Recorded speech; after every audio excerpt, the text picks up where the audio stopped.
बहुत स्वागत। आप देख रहे हैं वॉर रूम। मेरे साथ चार मेहमान हैं। मेरे जनरल संजय सोई, मेरे जनरल वीके दत्ता, मेरे जनरल जेके बंसल, कर्नल शैलेंद्र सिंह। एक बार फिर आप सबका स्वागत सर। पाकिस्तान में इस वक्त क्या हो रहा है, मैं आपको वॉर रूम में आज सारी वो खबरें बता रहा हूं। और कभी कभी लगता है, दिल कहता है कि दुश्मन तो हमें ढंग का मिला होता। क्यों कह रहा हूं मैं, ये आपको बताता हूं। पाकिस्तान का रक्षा मंत्री कल से लेकर आज तक 15 टीवी चैनलों पर इंटरव्यू दे चुका है। अमेरिकी टीवी चैनल पर पाकिस्तान के रक्षा मंत्री ख्वाजा आसिफ बैठते हैं और एंकर उनसे सीधे सीधे पूछती है, यह बताइए कि आपके यहां आतंकवादी पलते हैं कि नहीं, आपके यहां टेररिस्ट हैं कि नहीं है। क्या जवाब देगा किसी देश का रक्षा मंत्री इस सवाल के जवाब में? आप क्या सोच सकते हैं? नहीं। लेकिन यह पाकिस्तान है साहब, और यह पाकिस्तान के मंत्री, पाकिस्तान के नेता हैं जिन्हें यह नहीं मालूम कि दुनिया में हमारी थू थू होती किस लिए है। इस सवाल के जवाब में ख्वाजा आसिफ कहते हैं, एक नहीं दर्जनों, हमारे यहां तो बहुत सारे टेररिस्ट हैं, और ये तो हमने आपके कहने पर पाले हुए थे। आज से नहीं पाले हुए, 40 साल से पाले हुए हैं। हम तो आपका डर्टी वर्क कर रहे थे। पहले जब अफगानिस्तान में सोवियत यूनियन घुस आया था, तब हमने आतंकवादी तैयार किए थे। यह जवाब पाकिस्तान का रक्षा मंत्री खुद दे रहा है। और ब्रेक से पहले यही कह रहे थे कि हम शिमला समझौता रद्द कर देंगे। आपको हमारे मेहमानों ने बताया कि भारत की तो दिली ख्वाहिश है, कर दो शिमला समझौता रद्द, हमें मौका तो मिले एलओसी पार करने का, वो मौका तुम खुद ही दे दो। अब यह बात अगर पाकिस्तान का रक्षा मंत्री नहीं समझता, तो फिर पाकिस्तान में कौन समझता है? आइए इस पर हम लोग बात करते हैं। पहले सर, आप भी ये बात बता रहे थे, वो अमेरिकी टीवी चैनल को ख्वाजा आसिफ कह रहे हैं कि 40 साल से हमारे आतंकवादी, नई बात क्या बता रहे हो? बिल्कुल, उन्होंने कहा कि जी आपके लिए पाले हमने, आप भी उनको बुलाते थे, वहाँ पर उनको डाइन और वाइन कराते थे। और इसके अलावा ये कहा कि ये जो सारे टेररिस्ट हैं वो एक ही हैं, कभी आपस में लड़ते रहते हैं और कभी ये मुखौटे बदलते रहते हैं। और इसके अलावा जब उनसे ये पूछा गया कि आप क्या संदेश देना चाहेंगे, कि हम तो ये चाहते हैं कि लड़ाई ना हो, तो आप कहते हैं आप ट्रंप से क्या चाहते हैं कि वो तो बहुत बड़ी पावर है, वो चाहें तो रोक सकते हैं, आप लड़ाई ना हो। हम नहीं चाहते कोई लड़ाई, क्योंकि दोनों ही न्यूक्लियर पावर है। अगर जो है लड़ाई होगा तो हम तो उसका जवाब देंगे। तो वो जो उनकी डराने वाली इस तरह की नीति हैं और ये बातें सारी बेकार हैं। जैसे कि जनरल साहब ने भी कहा है इस बात को कि इनकी जो फौज है वो सब कुछ काम करा रही है यहाँ पे, उनके सैनिक हैं। उन्होंने कहा है कि जो जनरल आसिफ मुनी हैं वो फौज को बिल्कुल बेकार कर दिया है, पॉलिटिकल ओपोनेंट को डिस्ट्रॉय करने के लिए मिसयूज कर रहे हैं। ये सब यहाँ बिजनेस करते हैं, बाहर विदेशों में पैसा भेजते हैं। और एज ए रिजल्ट उन्होंने लेटर लिखा, या तो आप कर दीजिए रिजाइन, नहीं तो हम आ रहे हैं वहीं पर आपको उठा के फेंक देंगे। उसी का नतीजा है कि इस तरह के जो बयान इन्होंने वहाँ दिए थे जब इनके प्रवासी पाकिस्तानी आए थे। जो एक बयान था वो एक मुल्ला का, वो जी की इनकी हिस्ट्री देखिए, इनके फादर खुद मौलवी थे। वो जो है मुल्ला मौलवी के, उनकी कट्टरवादी सोच की वजह से इन्होंने अपने देश को बर्बाद कर लिया है। जैसे पहले भी इस बात को कहा कि ये पहले ठीक ठाक कर दे, 60 तक इनकी इकोनॉमी जो है जीडीपी भारत से डबल थी। और जब 65 की लड़ाई के बाद में आप देखिए अब ये कहां जा रहे हैं, भूखों मर रहे हैं। ये सब सेना की वजह से है। और ये पाकिस्तानी की सेना डराती रहती है वहां को, भारत का डर दिखा के डायरेक्ट लड़ाई नहीं लड़ सकती। वो आपने सही बताया, ये जनरल नासिम मुनीर के पिताजी तो मौलवी थे, शुरुआती इनकी पढ़ाई मदरसे में हुई थी, ये बाद में आर्मी चीफ बन गए। मैं किसी को सुन रहा था, उन्होंने कहा कि ये हाफिज कुरान है, इनको कुरान पूरी बाय हार्ट याद है, जो उसको हाफिज कुरान कहते हैं। लेकिन और इनकी आदत, इनका शौक क्या है कि बात जब इनसे कोई बात भी करता है ना, कोई स्पीच भी देते हैं, उसमें खट कुरान की आयतों को पढ़ना, आयतों को बोलना। तो ये बेसिकली माइंडसेट है। पिछली बार भी बोला इन्होंने, हमेशा हर बार यही करता है। मैं ये कहूंगा कि चलिए आप अपना धर्म फॉलो कर रहे हैं, कोई बात नहीं, अपना धर्म है, करो फॉलो, अच्छी बात है।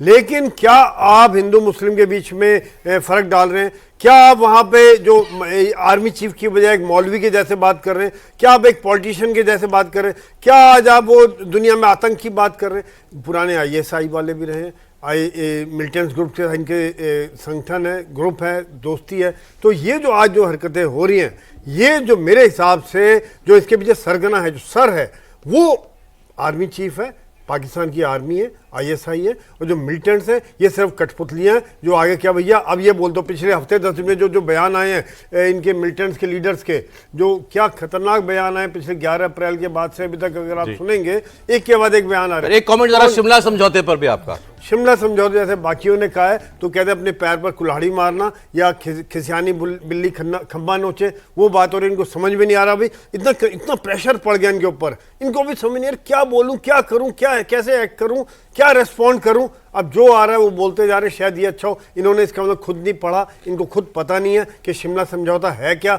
और इसके क्या इम्प्लीकेशंस होंगे, क्या इसका असर होगा। देखिए आज जो पीओके की बात हो रही है, तो आज हम खुले हैं, पीओके जो है, जो कब से हम कह रहे हैं चलो पीओके लेते हैं, क्या दिक्कत है। अब तो शिमला समझौता भी ये पीछे हट रहे। और जो इंडस वैली वाली बात है, इसका देखिए असर पड़ेगा पाकिस्तान के जो आम आदमी के ऊपर। आम आदमी तो पहले ही पिस रहा है। अगर 70% लोग किसान हैं और 25% उनका जीडीपी फसल के द्वारा है, तो ये इंडस वैली का जो हमने रोका है अभी फिलहाल, इसका फर्क वहां पर पड़ेगा। पहले ही लोग फौज को थू कर रहे हैं। पहले फौज लोग को, विदेशों में जब भी जाता हूँ ना सौरभ जी, लोग कहते हैं कि जनाब पाकिस्तान की फौज और पाकिस्तान के नेताओं ने हमें बर्बाद कर दिया है। आज भी हम भारत की तरफ देखते हैं, आप लोग आते हैं तो हम, लेकिन ये मैं सर नहीं समझ पा रहा हूं ख्वाजा आसिफ। इससे पहले इनके डिक्टेटर प्रेसिडेंट मुशर्रफ ने कहा था कि ओसामा बिन लादेन हमारा हीरो है, लश्कर तैयबा हमारा हीरो है, सईद से हमारे पर्सनल ताल्लुकात हैं। हाँ, आज का डिफेंस में क्या बदला पाकिस्तान में? आज का उनका रक्षा मंत्री कहता है कि हम तो 40 साल से इनको पालते आ रहे हैं। नहीं, देखिए, मैं आपको एक तो सारे पैनलिस्ट को मैं रिक्वेस्ट करूंगा कि जरा ये आर्मी चीफ जो है ना, ये अब आर्मी चीफ रहे नहीं, क्योंकि वो आर्मी को कमांड नहीं कर पा रहे हैं, उन्हें दिख रहा है। सो अब वो अपना सेकंड टेन्योर देख रहे हैं एज अ मौलाना। सो इसलिए उनकी जो अंदर की जो नॉलेज है मौलाना वाली, वो निकल कर बाहर आ रही है, क्योंकि उन्हें दिख रहा है कि बड़े नियर फ्यूचर में ये खौफ उन्हें सता रहा है कि ना केवल मैं रिटायर हूंगा, बट रिटायरमेंट से पहले ये कलंक मेरे पर लगेगा कि मेरी आर्मी हार गई, मैं एक हारी हुई आर्मी का चीफ हूं। इसलिए वो आजकल थोड़ा मौलाना वाली साइड में चले गए हैं। इट्स समथिंग लाइक के हाफिज सईद भी चाह रहे हैं कि वो दुनिया के ओसामा बिन लादेन बन जाए। नहीं सिलेंडर, ये इंटरनेशनल क्रिमिनल बन गया अभी। नहीं, वो he should be declared A international terrorist by the United Nations. ये अमेरिकन बोल रहे हैं, ये बोल रहे हैं वो कि इसको माइकल ने बोला है, should be equated as Osama bin Laden, और इसके ऊपर आप एक ड्रोन स्ट्राइक करके इसको खत्म कर दीजिए आप, जैसे हसीब सुलेमानी को किया था। ये वो बोल रहे हैं, अमेरिकन बोल रहे हैं। बिल्कुल। तो कहने का मतलब ये है कि ये इसको ले जाओ international court of justice for instigating कौन सा जस्टिस सर, कौन सा court? I think there is no if and but, there is no if and but.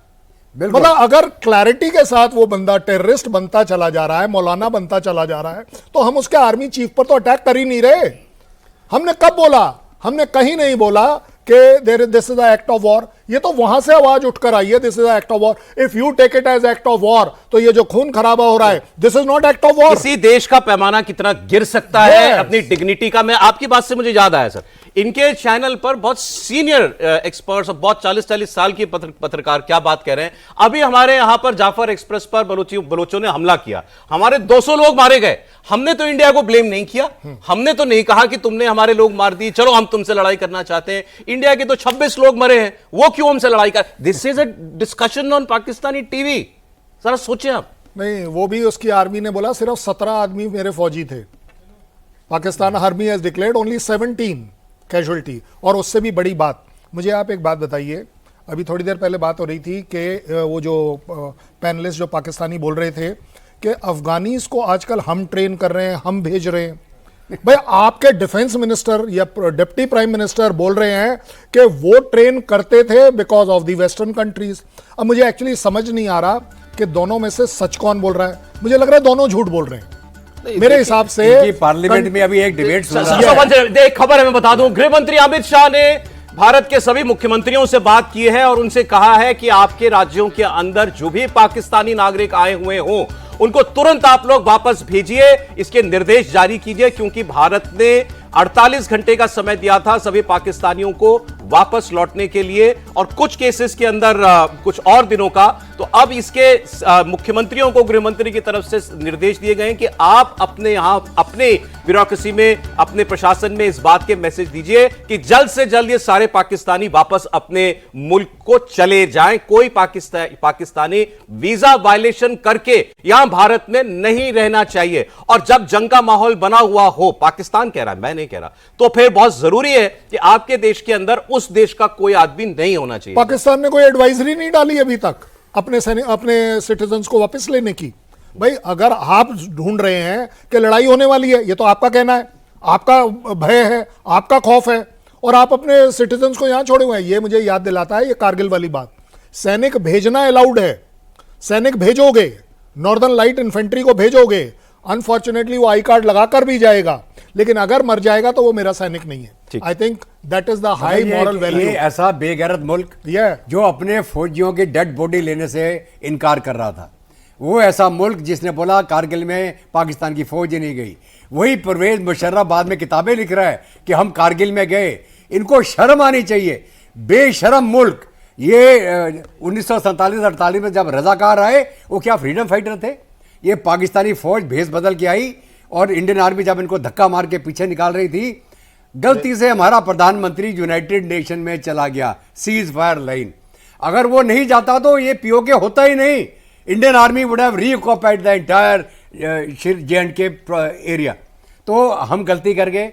अब ये शिमला समझौता तोड़ना चाहते हैं तो बहुत बढ़िया बात है, वो रुकी हुई लाइन। अभी हम यही तो मौका ढूंढ रहे थे कि ये खुले और हम पीओके को मिर्जा साहब हैं जो इस पे अभी आए थे टीवी, वो कहते हैं जी मुझे पता है इनके कहाँ ठिकाने हैं, आप आओ तो सही, वहां की तो जनता तैयार है पीओके की आपका स्वागत करने के लिए। और वो जो मिर्जा साहब जो अभी आप दिखा रहे थे थोड़ी पहले, उन्होंने बताया था कि मुझे सारी जगह का पता है, इनके कहाँ ठिकाने हैं, कैसे हैं, और मैं कई बार रिक्वेस्ट भेज चुका हूँ इंडियन गवर्नमेंट को कि आप आ जाइए यहाँ पे। और जो जैसे इसकी बात कह रहे हैं तालिबान की, तालिबान को ट्रेंड किया है इन्होंने। जो इमरान खान वहाँ भेजता था सबको, तालिबान को तो ट्रेंड करके इन्होंने, जब इनके वेपन भी छोड़ के गए थे अमेरिकन $76 बिलियन के, तो तब कहा था अमेरिकन ने कि हमारे वेपन निकलवा दीजिए, लैंडलॉक कंट्री है। तब इन्होंने कहा कि नहीं, इनको तो हम इस्तेमाल करेंगे।